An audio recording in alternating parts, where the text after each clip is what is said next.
I don't know about you, but I would not be where I am today Yeah. if it had not been for the Lord. Yeah.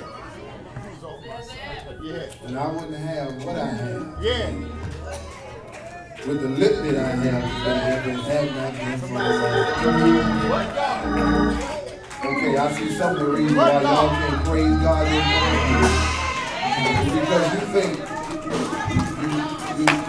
you think you got what you got by yourself, huh? Can I tell you, no, baby? It's all because of God. It's all because of God. We give Him praise. We give Him honor. And we give Him thanksgiving on this morning. How we bless His name. Thank Him for another day's journey. Yes, it is. Thank Him for allowing us to tabernacle in this place once more and again, along with His presence, His power, His providence, His promises, His protection. Amen. Yeah. We're grateful for who God is. Thank this beautiful, bodacious choir that has blessed our hearts along with our musicians on this morning. Amen. Amen. Thank the ushers that stand at their posts. What a fellowship. And all of you, my dear brothers and sisters on this morning, we greet you in no other name than the name of Jesus Christ. Amen. Oh, how we thank God for this choir.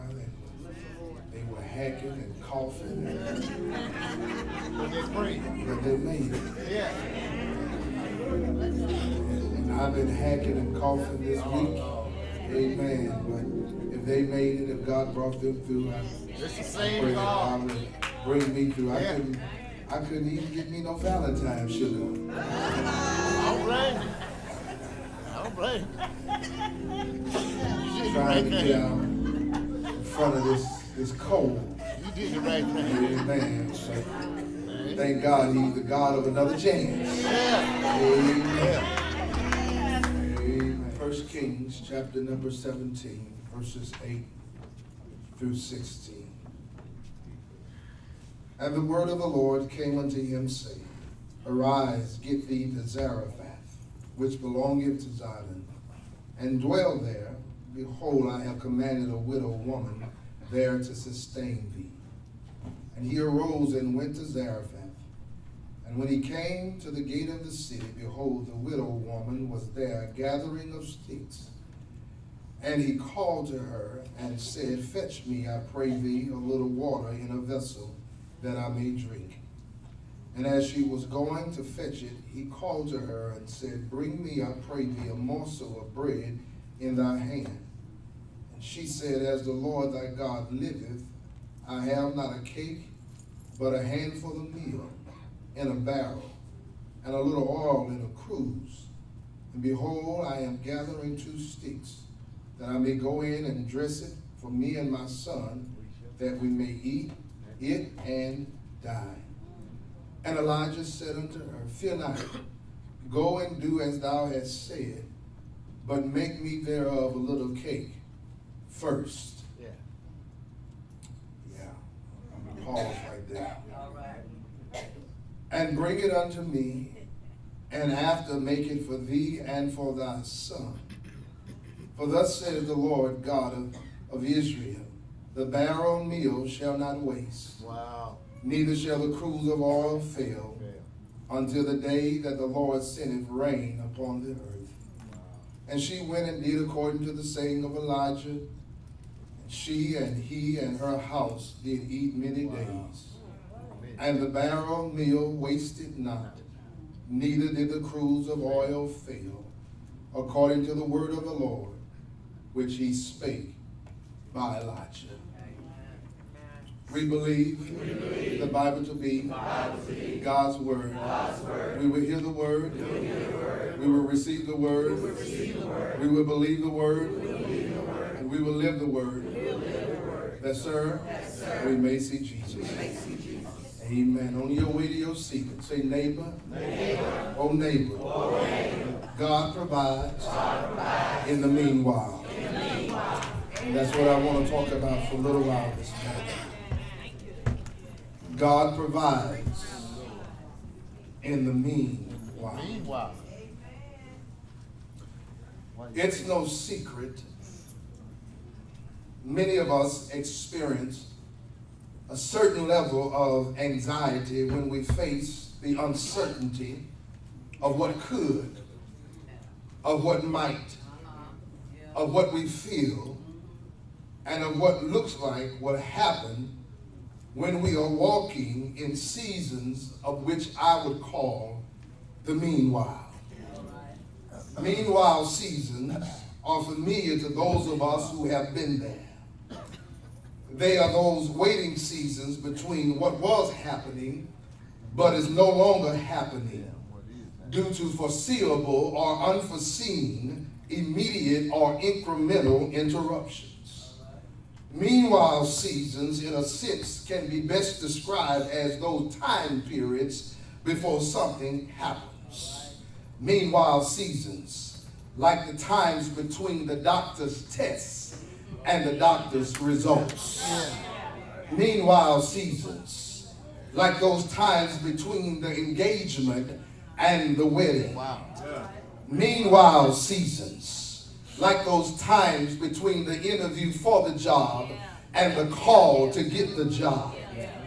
Meanwhile seasons, like those seasons between the first of the month check and the end of the month check. Meanwhile seasons, like those seasons between a needed blessing and another needed blessing.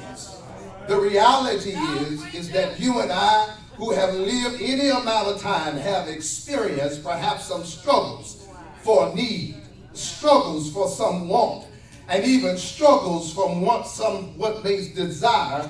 We have experienced some meanwhile seasons. And it is in those times that we've walked in the meanwhile seasons of our lives that we've gained the testimony that life can become difficult and yet desperate. We've gained the testimony that life can become challenging and yet crazy at times. And we've gained the testimony that life can become unusual and yet uncertain at times. But through it all, for those of us who believe God, we have learned that God knows how to manage the meanwhile seasons of our lives. In the historical backdrop of 1 Kings chapter number 17 and 18, there is a battle going on between Yahweh, the God of Israel, and the idol god Baal. Baal was supposed to be the rain god, the fertility god, the god of prosperity and wealth. However, it was in the dry seasons that Baal supposedly died and was needed to be brought back to life by another idol god in wet seasons, bringing rain and thus a crop and thus a harvest.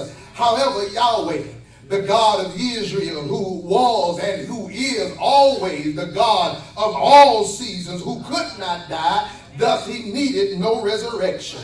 And so it was Yahweh set out to prove that he was the God and the God alone, the sovereign and sole provider to the worshipers of Baal. In fact, earlier in the chapter, he sent Elijah to King Ahab to tell him of the impending famine that was going to happen in the land, because he said unto King Ahab, there would be no dew nor rain, amen, falling upon the land, but at my word. It is then Elijah received different orders from God to go and hide himself by the brook of Cherith. And it was there that God promised Elijah that he would feed him by the ravens and give him water to drink from the brook of Cherith. And just as God promised, my brothers and my sisters, the ravens brought Elijah sausage biscuits for about a year, and he drank God's cool, sunny water from the brook of Cherith until he watched it slowly dry up day by day. And it's now after the brook of Cherith dried up, Elijah received new instructions from God,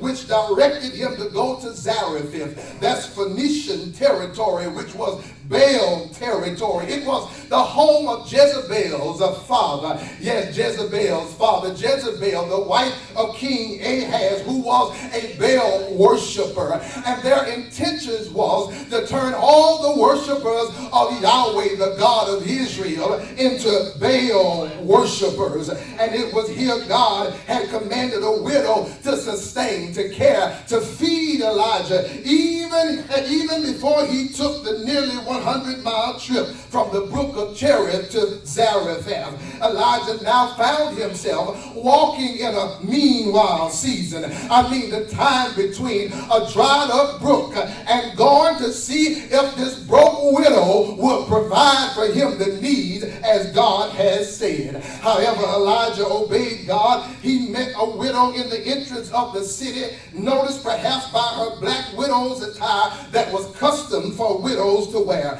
Immediately, Elijah asked her for water, and as she went to perform this honored and sacred Eastern hospitality of her culture, he asked again for the crumbs of bread that were in her hand. And unfortunately, during this time, the famine had also stricken her resources, and simply stated to Elijah, "As the Lord thy God liveth, I have not a cake, but just a handful of meal in a barrel, and just a little oil in a cruse. And behold, I'm going to gather some sticks now, that I may dress it, I may cook it for me and my son. We shall eat it, and we shall die." But this widow also found herself in a meanwhile season. Her situation was difficult, dire, desperate, destitute, and yet deadly. But as she listened to the words of the prophet Elijah, who represented Yahweh, and obeyed those same words, her meal jar and her oil jar was neither empty nor exhausted, because the God of Israel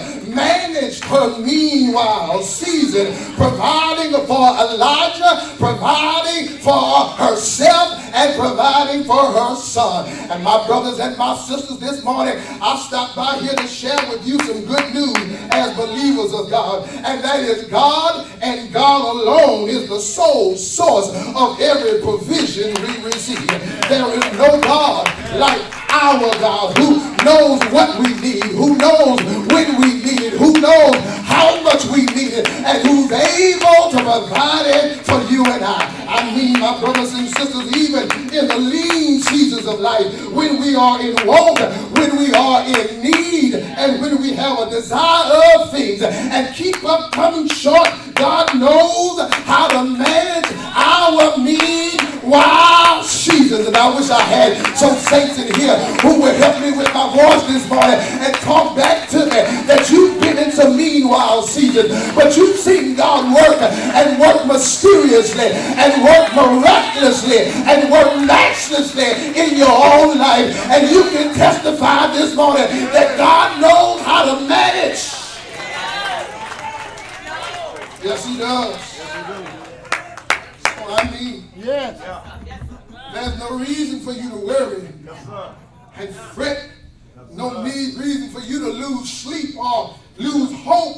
For we serve a living and present and providing God who can do supernatural things beyond what we ask and beyond what we think. And I think this is worthy, brothers and sisters, of remembering this morning, because it is as we walk in the meanwhile seasons of our life, we can make some foolish mistakes that will cause us to lean on our own understanding, and even worse, to trust in the idol gods of this world for what we need, when they don't come nowhere in comparison to the one and only true and living God that we serve. So it is this morning. When we look at this text, it's tailored to teach you and I that God is sufficient to meet our needs in the lean times of our lives. I said this text is tailored to teach you and I that God is sufficient to meet our needs in the mean times time of our lives. In other words, God in his sovereignty and own supernatural way manages the meanwhile seasons we must walk through as we seek to obey his will and his word. And so here are some spiritual realities this morning. We learn from God's interaction with Elijah and the widow that you and I need to hold on to as we walk through the meanwhile seasons of our lives. When we encounter meanwhile seasons of our lives, the first thing that you and I need to remember is this, is that God providentially arranges the circumstances for our next blessing.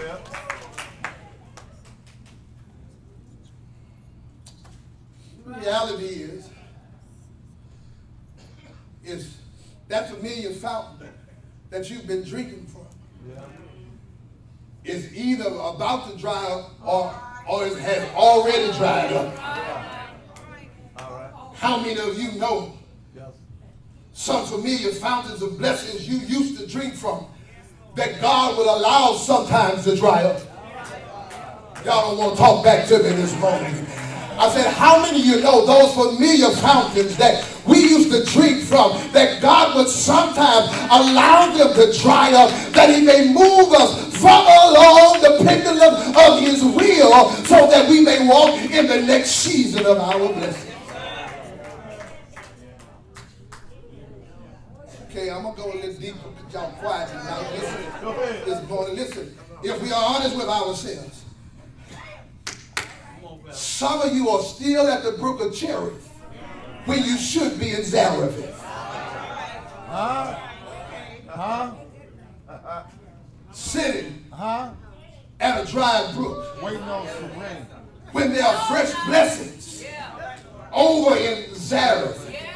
I believe some of you have missed out on some next season blessings because where God was sending you, it didn't look like much to you, because where God was sending you, it didn't sound like much to you, because where God was sending you, it didn't appear to promise you much, and you stayed by the dry brook instead of going down to Zarephath where God wants you to be. Can I tell you, I'm a living witness this morning, that if God give you release papers, you better go. Because God has already provided provisions to care for you at your next stop. Can I just submit to you this morning that God knows how to fix it up? God knows how to set it up. God knows how to serve it up. God knows how to work it up. And God knows how to hook it up to bring you into the next season of your blessing. I know you can't see it, and you can't see it because you hadn't started walking in obedience to God's will and word.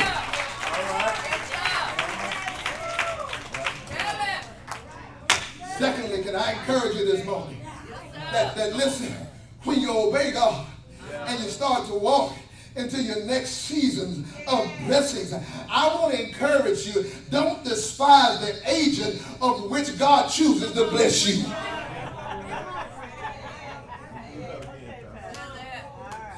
A widow was known as the poorest person in society.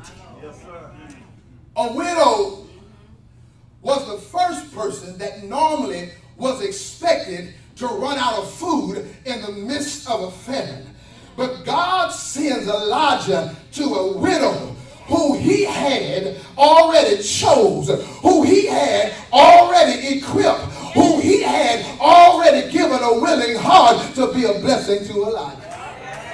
I wish you would read the text, because God did not send Elijah to the resident of a rich and famous.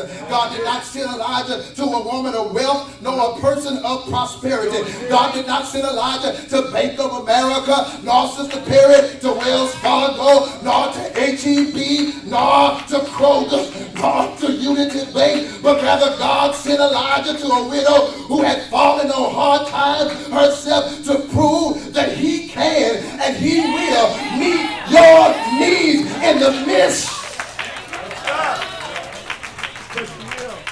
of a meanwhile season. And that's why I've discovered, this is why you better be careful how you treat folk. Because you don't know who God will use to be a blessing for you. Don't go around mistreating folk, labeling folk, slandering folk, tattooing folk with your tongue, because the same people you mistreat may be the same people God used to work a miracle in your life. Talk back to me if you can. Like Watchman Nee. Watchman Nee says this: because of our proneness to look at the bucket and forget about the fountain, God has frequently to change his means of supply to keep our eyes focused on the source. Listen, can I remind you of this morning that God can do more with a little bit than you and I can do with a whole lot.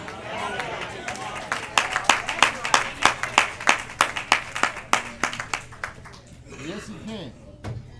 Yes, he can. I say, God, not you. So stop looking at your checkbook. I say, God, not you.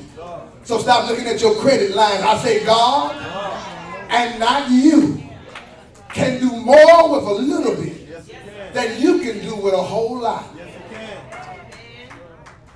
Elijah is in Zarephath. Elijah entertains his widow at the gate of the city and requests. God can be trusted with your depleted resources. Yes, he can. God can be trusted with your limited resources. Don't despise, discount, or downplay what God has left in your hands, because God can use it to bless you and yet bless others. How many of us can testify that God is able to use our depleted resources? Where my givers at in the house this morning, who trust God with your finances? You gave the little bit you had, and God turned things around and blessed you with more than enough to bless somebody else.